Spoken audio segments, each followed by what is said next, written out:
So, you've decided to start in art. Good for you. You're enthusiastic and eager, and you want to give yourself tools that give you a good chance of success. And with that beautiful mindset, it's easy to think you need all of this stuff. But really, you don't. It's not just a money thing. Even if you could easily afford it, you shouldn't. You should start with this. The reason I think graphite and paper is best is that, of course, it's a medium you're familiar with, but most of all, it lets you focus on the essentials: line, shape, form, shading. No distractions, just drawing. That's how you build your foundation fast. It's like learning to drive. You start in a quiet parking lot with a normal car, not a racing car or a big truck downtown in heavy traffic. I grew up drawing on printer paper and school notes. Then, 100 years ago, when I was in my early 20s, I started to buy fancy supplies in art school. Naturally, I assumed this meant I was now a better artist. The pressure I was putting on myself was ridiculous. I wanted to be a real artist and use real material, but at the same time I was terrified of wasting my precious supplies. So I spent all my time planning, preparing, overthinking my art, instead of actually making art and getting better in the process, if that makes sense. I'm not saying it'll happen to you, but just be mindful. Don't let your tools distract you from what you truly need or create unnecessary pressure that slows down your growth. Okay, the strict minimum is any pencil, eraser, and paper. And if that's all you have to start with, it's perfectly fine. But here's my recommendation if you want a more complete starter setup. A decent HB pencil. Go for a brand like Staedtler. Even the entry-level pencils are solid. A plain Staedtler wide eraser. It's reliable and inexpensive. If you can, add a kneaded eraser. It works wonders when you need precision. What's more, it doesn't leave any residue, and you can use it to lift small amounts of graphite to lighten a tone.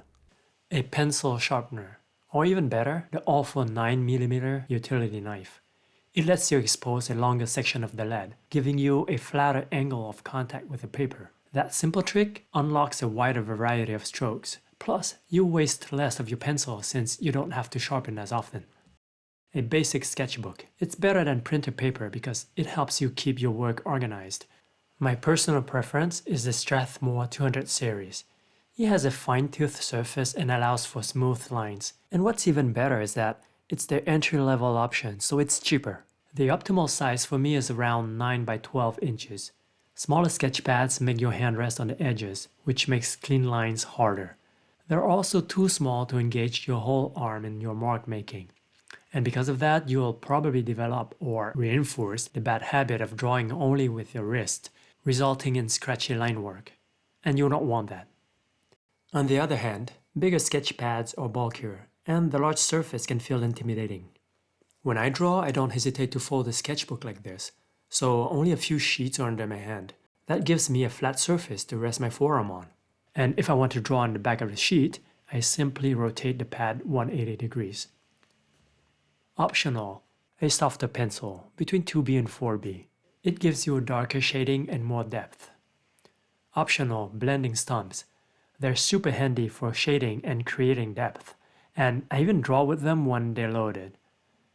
You can also use your finger, which I often do, or a cotton swab, though it's less precise.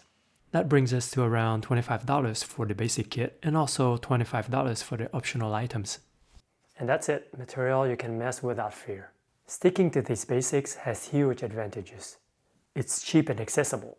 You'll improve faster because you focus on the core skills, which are line, shape, form, value, observation, perspective, all that stuff.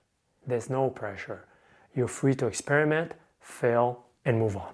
And graphite has the perfect amount of erasability. Watercolor forces you to commit, and mistakes are hard to fix. Digital makes undo way too easy. Graphite sits in a sweet spot.